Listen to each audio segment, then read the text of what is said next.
We want to welcome you, those of you joining us here on Coronavirus Inside the Numbers. We want to walk you through some of the data that we're getting in from the state, help you better understand so you can make the best choices, the safest choices for you and your family. I'm Katie Rammel. Alongside me here, Garrett Archer. I was going to point to you this way, or backwards, a mirror form. I'm here at the station, a lonely station here. There's only a few people in our station at one time, so we've been this way since March. But it's my duty today to be in the station, so I'm not sitting on the floor in my son's room today, Garrett. We have a lot to talk about today. These numbers that came through were pretty concerning, and we also want to mention we want to get to all the questions that you're writing in. So pop a question in the comments, and we'll do our best to get them answered. I know yesterday people had so many questions that we ran right up until the deadline trying to answer these for people. But Garrett, the first things we want to talk about are these numbers that came out today. They feel very concerning. Can you help us understand how they break out that maybe will make people feel a little more comfortable about what we learned today? To go through the numbers today, we have 4,878 new cases were reported today with 88 deaths and 17,227 diagnostic tests. All three of those metrics are reporting records for a 24-hour period for the AZDHS. As you recall, we talked yesterday about how there was a data issue on Monday that caused yesterday's number to be a record, but it was a 48-hour reporting period. We did not get such an indication from the AZDHS today that those numbers or these numbers are because of a reporting issue. So these count as a record. Now, it's important to know, let me just, I'm going through these. Here's the screen, the AZDHS screen that shows where these are coming from. So you can see this right here. We've got 447 that are probable. And then on here, we've got 113 that are probable that are mixed into this match. But you can see right here, these are the numbers we're talking about, 48, 78, and 88. The majority of these came from Maricopa County, both the cases and the deaths in this case. We are still seeing a situation in which the infection rates are shifting from what they previously, the previous hotspots of the southern border counties into central Arizona, into the more populous regions of Maricopa and Pinal. So, and also just to go through this number as well, this one right here, the 12.4% positivity rate, that's the total overall of this and that. And that is also increasing. So, very concerning numbers today. I will go through really quick to give some perspective on what these numbers actually mean. Let me just make sure I pull up the right one. My apologies. Yep, I have the wrong one up. I'm sorry. Just give me one second. That's okay. I'll highlight some of the other things to talk about quickly while you're pulling that data up. Vice President Mike Pence is in town right now with the task force, with the White House coronavirus task force. One thing of note that everybody always asks: Pence was wearing a mask, Doug Ducey was wearing a mask. They met each other on the tarmac. They didn't do a high five or a handshake. It was kind of like they just kind of met in between forearms there. That was the greeting. Everybody always asks that first. Let's get that out of the way. The important piece of information that came out of this was that Governor Ducey asked for 500 extra medical personnel to help on our front lines, and that's granted. So that's on its way to Arizona. But again, Vice President Mike Pence was in town. Dr. Birx just spoke a little bit ago. We'll have a complete wrap on our early newscast of all of that, but we want to make sure you get those brief headlines that are just coming in. And so go ahead, Garrett, with that map. Okay, so now I'm going to go through some of these numbers here. These are what's called the occurrence date curves, or the epi curve data that the AZDH has. This is actually when the infections, the cases, the tests, and the death actually occurred. So we had a record, but as you can see, this is July 1st right here, this little dot. The vast majority of reported cases today did not come from either today or even in the past 48 hours. They in fact came from the past 7 days. You can see here this light blue color being cases that were added today.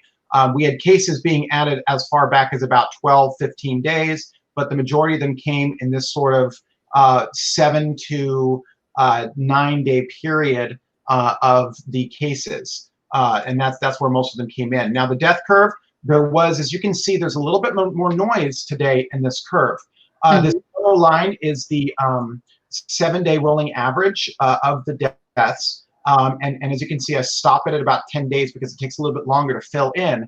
But there was all these light blue marks even going all the way back even to March. And what that is that's what's called certificate surveillance. That's when the AZDHS does a data match with hospitals and other morgue facilities to find deaths that they had missed and they had not marked as COVID. So there was some certificate surveillance today.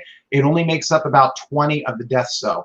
The rest of them occurred in the time that we would expect them to occur, which is the last 14 days. So, yeah, the typical reporting that would come in.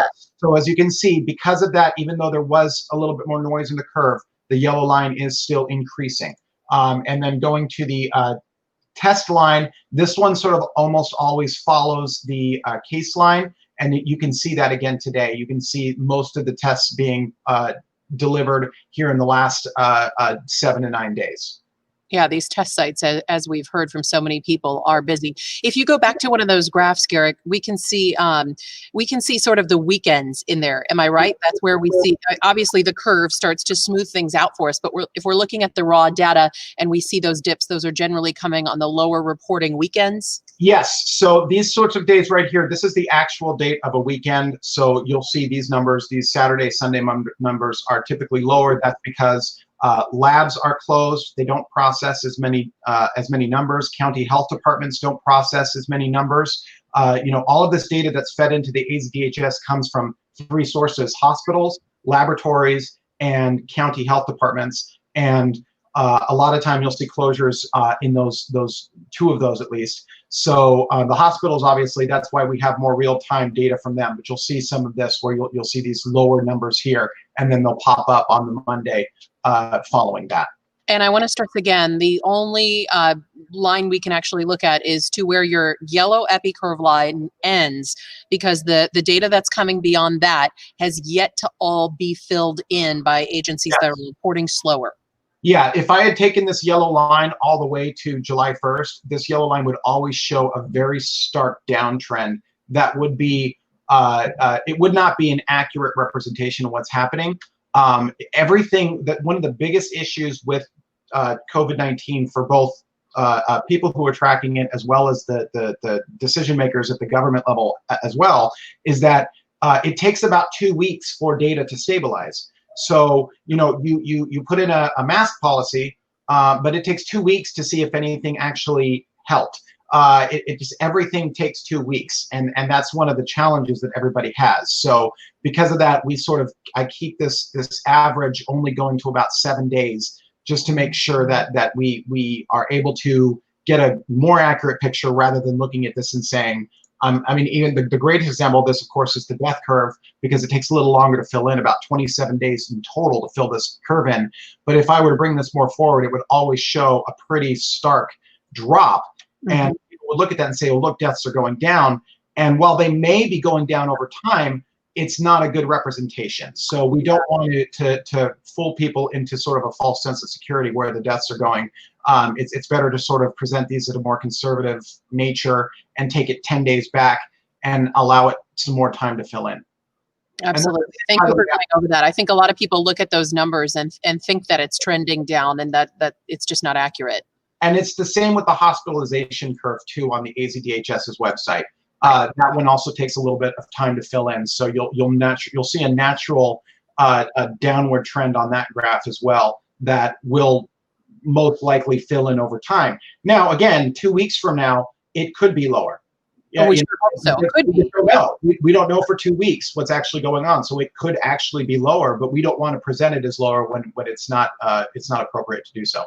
Yeah, so many people are used to that instant, we learn right away, log on to a website. It's just the way reality is right now, but it comes slower in this form. So we've got to wait and really, that's why we're here, to help people dig into the numbers themselves and be able to watch for all this.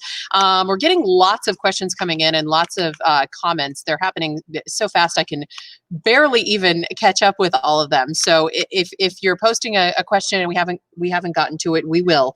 I do want to mention one other headline.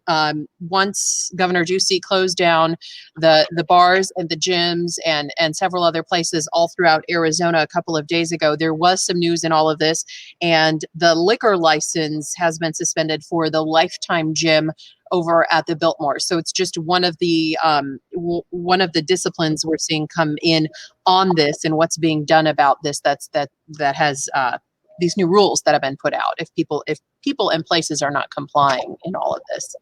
What other numbers were you watching closely today, Garrett? Today, I think we touched on this yesterday. One of the things that I wanted to look at was the Sonora Quest data that comes out on a daily basis because of the reporting issues we had this last week. So what I wanted to take a look at that to see sort of where we were. Yeah. I do have, if I can, let me just pull it up really quick. Something that was sort of, I don't want to say it's concerning, but it was different. I wasn't expecting it. Was we actually, if you look at their positivity for the previous 5 days, the Sonora Quest delivered less lab results, positive lab results to AZDHS yesterday than they did the previous day. And because today was a record of 4,800 cases, I was expecting this number to be much larger than it is. So I because of that, I'm not 100% sure yet where these new these new positives are coming from. If LabCorp is ramping up, or if there's a backlog. I'm still trying to figure out what's on with that, because I would have expected, with a record number of tests being reported by the AZDHS, that this would have been a higher number. Another number on Sonora Quest that I was looking at, to stick with them for a second, is the percent of positive of the tests that have come in today. So this is the other sheet they give us. This is just the overall diagnostic positivity. And you can see two sort of interesting things that stand out with this. The first is the daily positivity rate at 26.89. 27% of tests that they conducted yesterday came back positive. That is just an incredibly high number. And Garrett, is this real quickly? Is this graph that you have pulled up right now? Is this graph public, or is this something that you specifically requested from Sonora Quest? Donna G writes in, "Where can we find these graphs?" Is that something that is out for the public? I have not been able to find this graph publicly. This is something that they give to they're sending to media organizations across the state. But I've been looking to see if they have a public version of this, but I have not yet seen it. Okay, we'll leave that up so everybody can get a really good look at that. Carla writes in, 27% positives. Crazy. I know. This is Sonora Quest. Also, Garrett is one of the biggest providers for tests in our state. Yeah, they're right now, at least the understanding is that they provide 80% of the testing in the state. So that's why when I saw that lower positivity number being sent over and still having a record number of cases, that sort of threw me for a loop, because I was expecting Sonora Quest numbers to be much higher today than they were, just to account for those record numbers. Another number here to just highlight really quick is the patient symptomatic number. I know people ask this a lot. Now this is the people who have come in, this is who've taken the tests. 96,000 were symptomatic and only 65,000 were asymptomatic. So these are sort of the numbers we get from Sonora. I don't know how to put these in context quite yet compared to the order summary. Still trying to work with them to figure out if this is just a partial sample of this or what this is. So, but as you can see, you can still see the ratio of the 65,000 to the 96,000 of who is coming in symptomatic versus asymptomatic. Garrett, is that something that you could tweet out later for folks? Yes, I will put this. In fact, I think I already put this out on Twitter. I will put the other one out on Twitter too, but this actual graph I already threw on Twitter. Okay, because Thomas just asked, not public, still not honest with the data. We will make sure we make it public, Thomas, so you can do that. This is a private company. Sonora Quest is a private company. So I mean, they're under no obligation to send this out.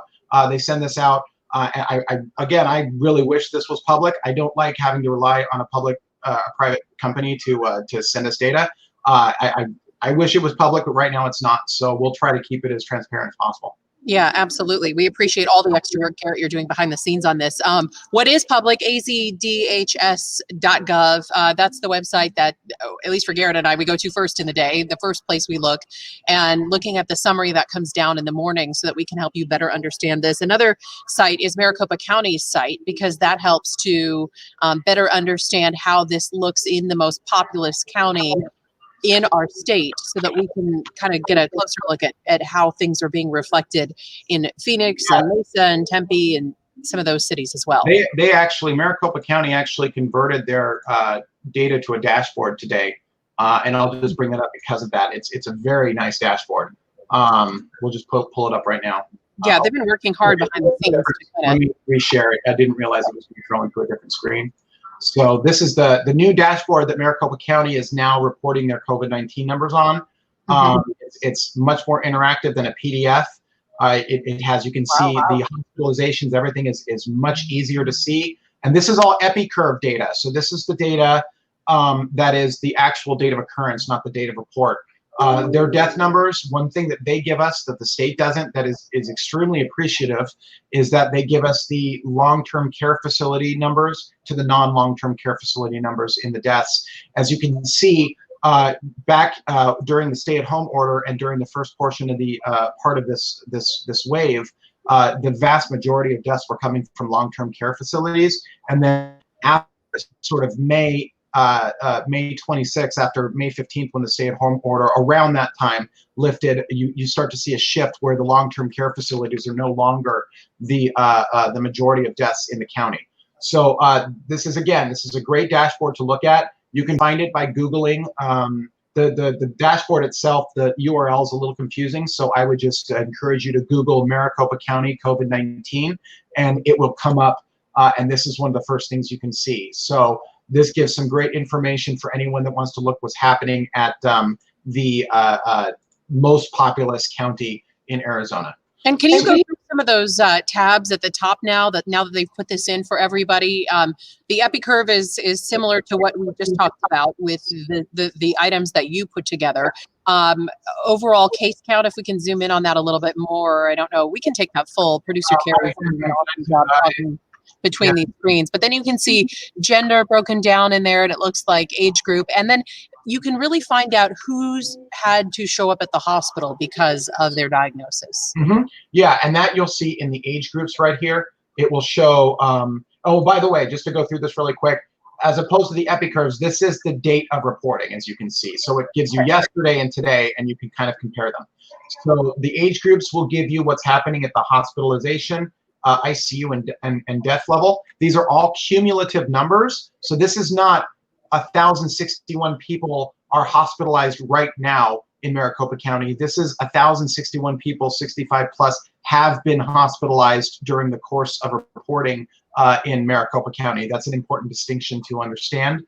And then so Garrett, real quick on those age groups, this is something we get asked all the time.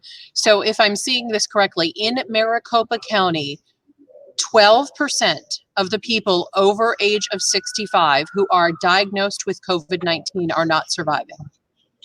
That is correct. 12% of the deaths are 12% of the people who are in COVID that have COVID-19 are not surviving in this age category. Yeah, that's why it is so important. That's why we break it down by over 65, and why this is really a different disease for those people who are older than 65 and really need to take some safety precautions in that age group. And that those risk factors are here on this dashboard as well. This shows what it looks like as far as the highest risk, chronic medical conditions. Highest risk is defined by Maricopa County as those over 65 plus or someone that has at least one chronic medical condition. So you can see that 91% of the deaths in Maricopa County have come from someone who is either 65 plus or have had a chronic medical condition. Yeah, I think that page is really interesting for a lot of people. But at the same time, we say this, there are younger cases, younger and younger, that we're seeing in the hospital or that we're seeing not surviving.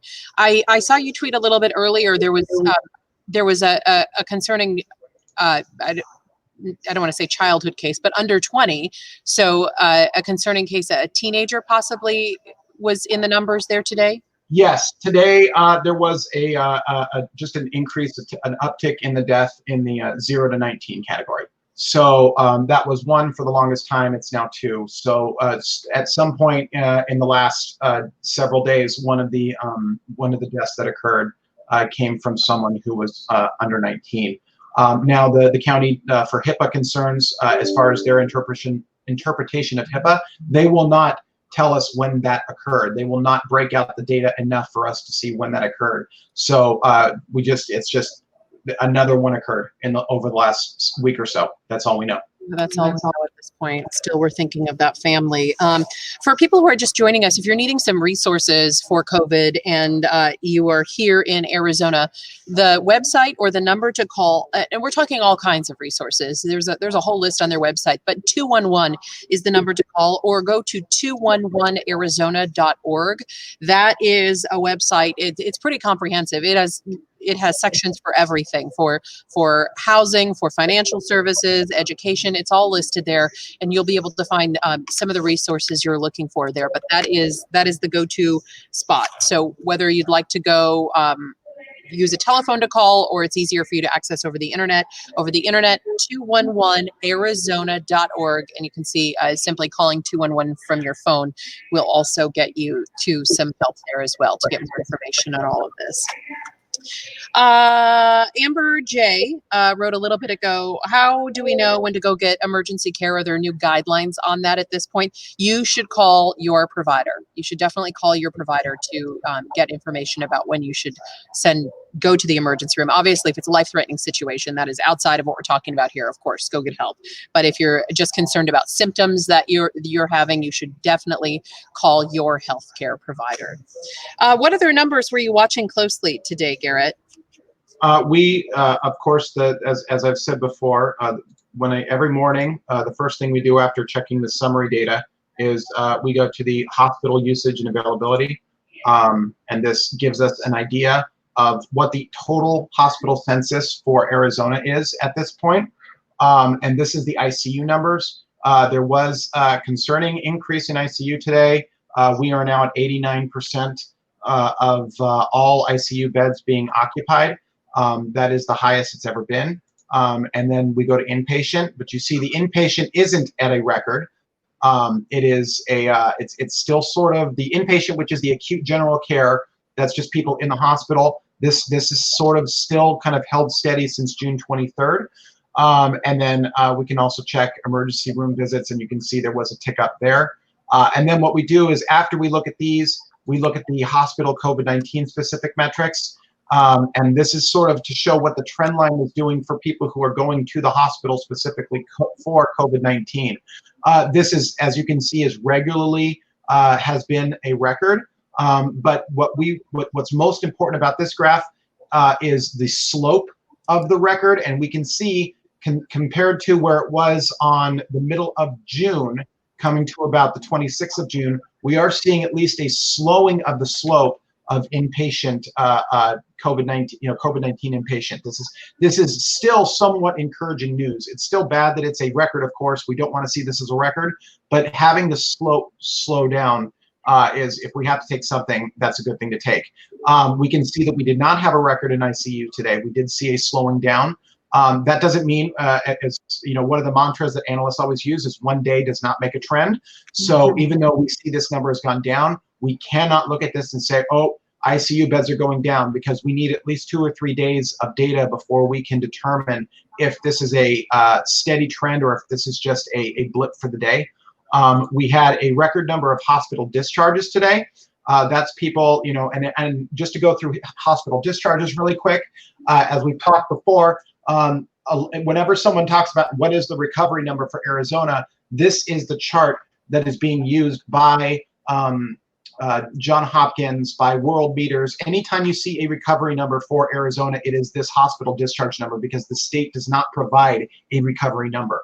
So we saw a record today of discharges. Now, discharges are a combination of people transferring hospitals, discharging a hospital, discharging it. There's so many variables what a discharge can be. It's hard to call it a recovery number, but still it's a record number that could be a good sign. we did see an increase in, and this is why I say the one day a trend does not make. So we were seeing, I think I talked yesterday about seeing the emergency room visits going down for about 4 or 5 days. We were starting to see a trend, and then we hit a record today too. So that doesn't mean that we're going up again, but we now have to watch this to see if a trend develops, because it's sort of, today's record sort of breaks the trend that was developing, and now we have to wait another 3 or 4 days to see if this levels off, if it goes up, or if it stays, or if it starts going down. So those are sort of the numbers, the most important numbers that we're looking at to see sort of where things are headed right now. Garrett, would you walk us through some of your favorite websites? I know we talked about this, I believe, last week, but it's been one of the most requested things we get is where to find this information. So what we always want to stress to people first is go to the Arizona Department of Health Services website, and that is azdhs.gov. There's the website, and it's a simple place to start in the morning. All of the data comes out usually between 8 and 9 in the morning. They've sort of staggered it now so the website isn't overwhelmed. But you can look up these numbers for yourself, or on Garrett's Twitter page. He usually goes through all of them and breaks them down in an easy to view section and posts it there so that you can get a better look for yourself at the metrics that you like to watch for your family to keep your family safe. So AZDHS, and then we already talked about Maricopa County's website as well. But walk us through some of those sites that you like the best. So there are a couple sites here. I'm just trying to pull them up. Sorry for not looking. I've got a couple sites that I check every once in a while, and we'll go through it again. I have the first one is if you're looking for historical data. I'm going to stop sharing that screen. And we're asked a lot for that because people will often ask us, okay, I looked at my zip code, or I looked at my area, or I looked at the case count, whatever metric you're looking at. And if you want a look back on it, and we don't have a graph for it, they've sort of stored each day in there. So you can go back in a time machine factor, if you will, to sort of see what it looked like at what point. Yeah, I'll bring one more into it today regarding that too. But the first thing to look at is the covidtracking.com website. This is where all of the data that is posted on a daily basis is historically kept. And this is a project that, as you can see, is sponsored by The Atlantic. But you can come down here. You said they have all the states down here. You can compare them. Here is Arizona's data. This will show sort of where things are in Arizona. It has some graphs on that are very similar to the graphs that we display on a regular basis. But then it also has this history. It has all of the hospitalization, death, new tests, all of this data that you can look at, and also includes screenshots of the summary page so you can verify the data that they put out. So this is one of the first. If I ever need to go back and check something historically, if for some reason my data collection was incorrect, this is one of the first places I go. Another place that I go is, and this is something the governor actually brought up the last time. This is the R0 COVID-19 RT. R0 is the way that the scientists pronounce it, but RT is what it is on the website. It's rt.live is the website. And what this is the transmission number for COVID-19, the estimated number of transmission for the state. So here's Arizona, and you can see right now we have a 1.17 transmission number, an R0 number. Just to understand the simple details of what this RT is, you want this number to be under 1. That is where that's where, as you can see, Connecticut, which has a very under control pandemic right now, it's at a 0.78. So we want this number to get under 1. And you can come here and check what it has been historically as well. And as we leave that graph up, and as we leave that site up, Producer Carrie, thank you for adding that address so people know where to find it. It is very important to watch if you want to see when our kids are going to be allowed back in the buildings at school. That was one of the things the governor talked about in his news conference a couple of days ago, that is the metric he is watching closest as he's making decisions. So that refers to how many people you would be infecting if you go out with the virus, and what sort of infection rate that we're seeing out there. Yes, and then the other one, I will bring that up as well. Another one that's a very good site, and this is sort of what you watch to see if we can open safely. This is COVID exitstrategy.org. And this basically is just showing a state-by-state basis how things are trending, how they're trending vis-a-vis the White House's gating criteria. As you can tell, right now, the only places that are sort of making the White House's gating criteria are, where the pandemic hit in the beginning. But you can come down here and see where Arizona is. 14-day trend of COVID is 90% increasing. The COVID rate is 23% increasing. So, this still shows that we have some work to do in order to get into the yellow. So we're not even in the yellow with these. So, this is another site that is very useful. And then I'm going to pass it back over to you so I can pull up the others. All right. As you pass it up, I just want to say you're welcome to Susan. Thank you so much for that message.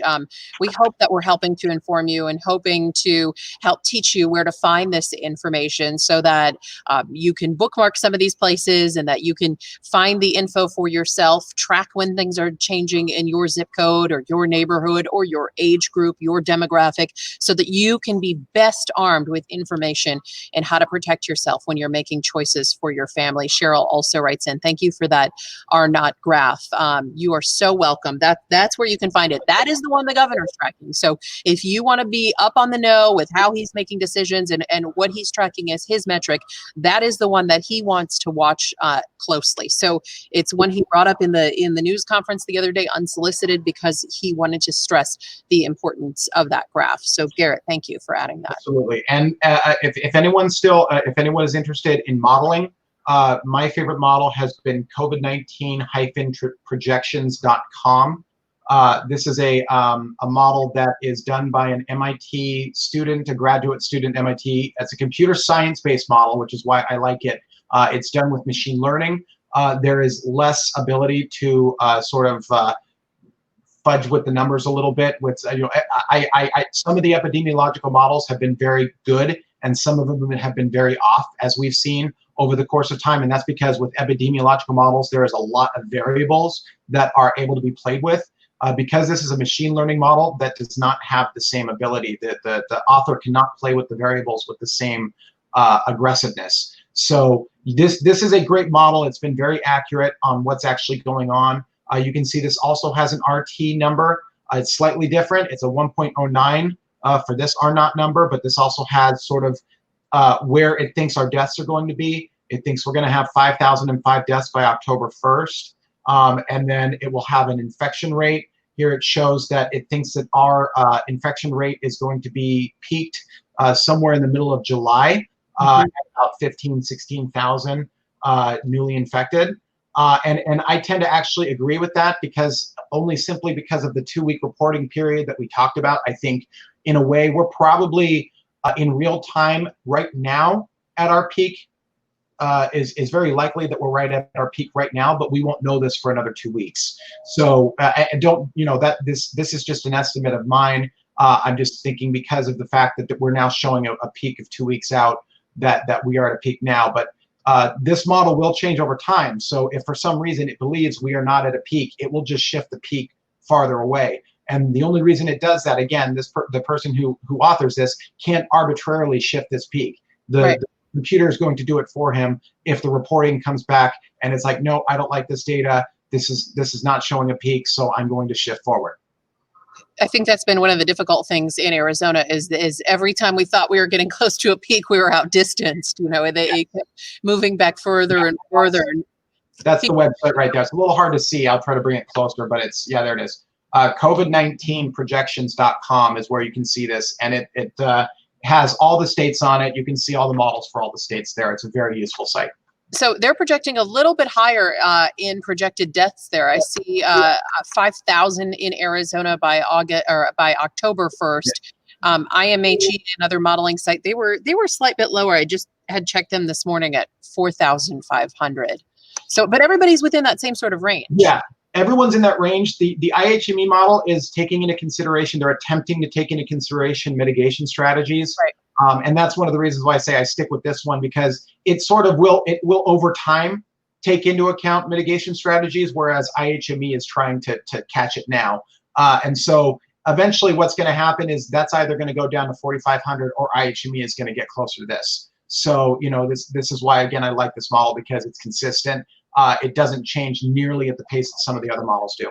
Yeah, you can log on to IMHE sometime and just go, whoa, what am I seeing here? Yeah, they had, I think it was 4 weeks ago, they had something that was just absolutely crazy. It was like 60,000 in hospitalizations in a couple weeks, and most of us looked at it and said that's just not possible. It's just not. But that's what they put, and then of course they've revised that since then because obviously that didn't happen. Yeah. Veronica asks, how many ICU beds are available? Are staff getting infected? We have heard of some of our frontline people being affected, being sidelined, and then remarkably working to get better at home, working for that negative test, and then returning to work, which is just, man, they are our heroes, because I can't even imagine at work, likely is where they got infected, being homesick, not seeing their kids, being isolated in their bedroom or another house or somewhere else to keep their friends and family safe, and then going back to the same work where they got sick to begin with. It is a hero's work, because it is just incredible. Do we know, though, for Veronica, how many ICU beds are yet available, or do we only know by percentage at this point of available beds? We do have an idea, at least an estimate of what is available. We do have about 187 beds. I'll just show it to you on the AZDHS so Veronica knows where to go. If you go to azdhs.gov, you can see this graph. It is in the hospital usage and availability, and it's on the ICU bed usage and availability. And right here in the red is what's being used, and the gray is what is not being used. So right now there's about 187 beds in the state that are licensed beds, ICU beds, that are not being occupied. An important note to make is that these numbers currently do not reflect the surge capacity that the AZDHS said we have. So that's, I'm going to interject really quick. That's Carrie Hank's next question. Does AZDHS show surge capacity in their total available beds? Yes, and they do not. At this point, we still have, we know just from conversations with AZDHS and reports from the hospitals that there's about 640 ICU beds and about 2,200 acute care beds that they can basically muster, if you will, into service if they need them. These aren't beds that are sitting around, by the way. They are what they say, if we have to get to a surge capacity, we can add in total 640 beds to our space. And then we can also add 2,200 acute care beds. And that has a lot to do with doubling up rooms, putting beds in places that they would not otherwise put beds into. But that's just basically to keep medical care safe and not to impact it. They can get to about those numbers if they have to. But the AZDHS right now still does not have those numbers in the system. So one of the big concerns, Garrett, that we had discussed was that okay, physical beds are available, but do we have the staff? Veronica, you're with me, girl. We're thinking the exact same, but are they doubling the staff as well? Okay, so that was the big concern, and that was the question that we've been pushing so hard in some of these news conferences is, okay, you say you have a bed. Do you have the level of care, the level of staff that is needed to take care of these desperately ill people who are in the hospital? And we are happy to report, at least, the latest news coming out of Vice President Pence's visit to Arizona today is that there was a request for 500 extra medical personnel to be coming into Arizona to help staff this. And they said yes, they are on their way. So thankfully, these people are putting their lives on hold, flying out here to Arizona or coming from other places to be able to staff these beds. So unfortunate news that we have to call for people from other places, but good news that they answered the call and they are saying yes, and they are on their way, because I know Arizona lives depend on that answer. So some good news there today, and we'll be continuing to report all the details on that for you coming up at 4, 5, at 6, and 10 o'clock tonight. We want to make sure we get to any other questions that are coming in. I know usually right when we're about to wrap up, we get a whole slew of questions from some of you. So if there's anything else you wanted to ask really quick for us to be able to answer, we'd love to be able to get that for you. Otherwise, I have to go start getting ready. I'm filling in on the 4 o'clock newscast today for Faye Fredericks. We have sort of swapped our shifts today, which is why I'm here at the station. So we're about 90 minutes out from that. So I'll go get ready for that. Was there anything else, Garrett, you wanted to touch on? I know that one of the important things today, we were looking at the high number of deaths. If you want to just touch on that again for anybody that joined us late, and where those could possibly plug into, and whether that's a record. Sure. Yes, I can touch on. I want to touch on that, and then one other thing. I have so of the 88 deaths that came today, excuse me. Let me back that up a second. The 88 deaths were reported today, but they were not. They didn't come from the last 24-hour period. They came from about a 15-16 day period. And in fact, there was about 20 deaths that were done by certificate surveillance in the data, which means they came as far back as March. I think March 23rd was the earliest. So there were deaths. The AZDHS added a lot more deaths to the entire curve today than what is typical. Mm-hmm. But still, the majority of the deaths did come in what we would call sort of the reporting period, which is the last 14 days. I did want to highlight this chart before we go. This is something that was done today by one of the polling companies out here. It's a research company called OH Predictive. You can see their Twitter handle right here.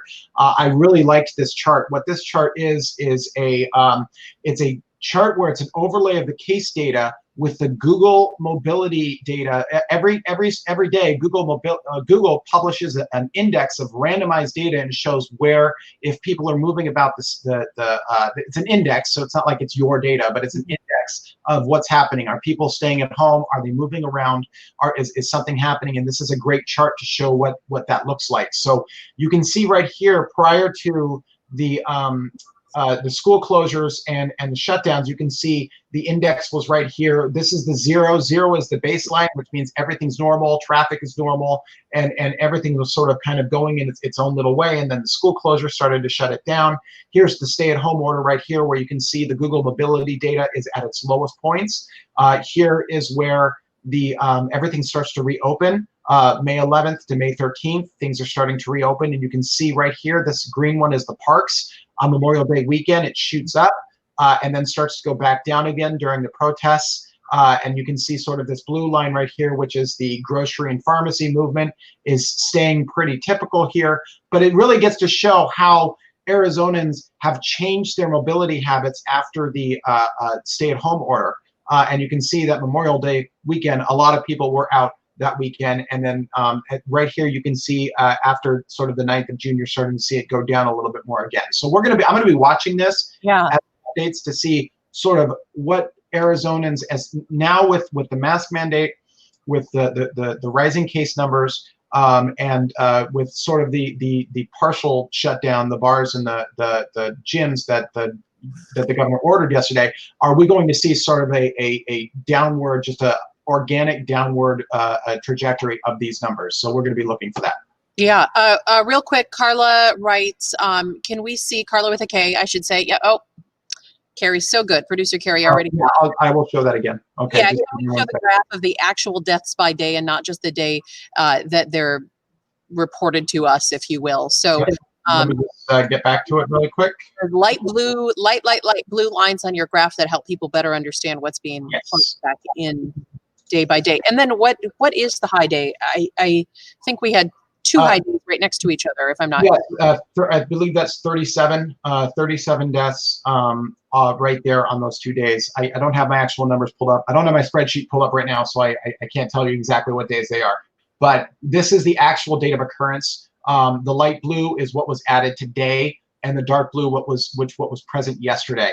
And then I have a yellow sort of moving average line to show, when you take account, you can see these really low reporting days. These are weekends, and then higher days, which are not weekends, and we're sort of trying to smooth that out to see what's actually occurring. Yeah, so we can get a better idea there. Garrett, that's on your Twitter page, right? Yes, I put this out. I don't put this one out every day, but I try to put it out every day, just depending. It takes a while to collect this data, so it just depends on what's going on that day. Right. If you have a spare second between being a dad and reporting all of this stuff and keeping people updated, well, we appreciate the extra effort. I think it was June. I want to say June 8th and June 9th were the days when we looked at that yesterday. So it'll be interesting to see if that was right in line with where it was. Let's see. We've been chatting here for about 45 minutes. We are going to be back with you guys tomorrow, so we'll be able to answer any more questions that we didn't have time for today. We just talked about Garrett's Twitter account. That's probably the best place to reach Garrett if you have a question. There it is. Also, if you want any coronavirus information, we've got it all under one area at abc15.com/coronavirus. And you can find the details there. As I always say, I cannot believe we've been reporting on this since January 17th, but here we are. So there's a whole section there that's got a lot of the different details there. I saw earlier somebody asking about the prisons. You can find a whole slew of reporting on our prisons and COVID in the prisons there. If you have a question you want us to answer, post it on my Facebook page and I'll try to include it in tomorrow's discussion. We'll be here about the same time, usually from 1:30 on. And my Facebook page is facebook.com/news from Katie, or if Twitter's your preferred social media, it's twitter.com/Katie Rammel. You can find me there. So we appreciate you hopping on with us, Garrett, and we appreciate all of our viewers. Dorothy, you are so welcome.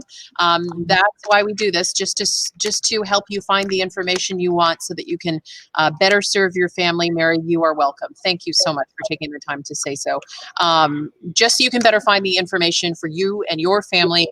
You are going to make the best decisions for your family. You know what your family needs, and we just want to help you find the information so that you can come to those choices yourself and make the best possible choice for your family. So we'll see you back here tomorrow. Hopefully you can all stay safe and we'll get more questions answered tomorrow. On behalf of Garrett and myself, thank you for joining us.